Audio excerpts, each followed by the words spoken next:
سلام بیا میخوام تو این ویدیو ترفندای خفن و ساده و فوق‌العاده برای خرد کردن و برش غذاها بهت یاد بدم. حتما این ویدیو رو بفرست برای دوستان و ازم حمایت کن. کلم بروکلی داری؟ میخوای بشوریش، نمیدونی چجوری تمیز بشوری؟ به صورت برعکس زیر شیر آب بگیر، کامل شسته میشه. حالا میخوای خوردش کنی؟ نه، قبل از پختن خوردش نکن. یه سیخ چوبی یا فلزی رو از داخلش رد کن، بذار داخل آب جوش بپزه، بعد از پخت بذار رو تخت گوشت و به همین راحتی خوردش کن. ببین چقدر قشنگ خورد میشه.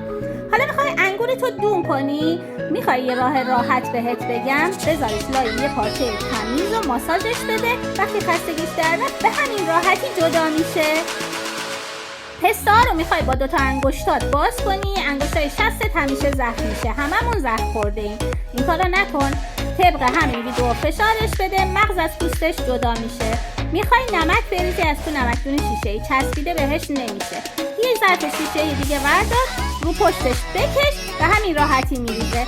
آردو میخوای پیمانه کنی، به همین راحتی پیمانش کن. ازم حمایت کن و بفرست برای دوستات.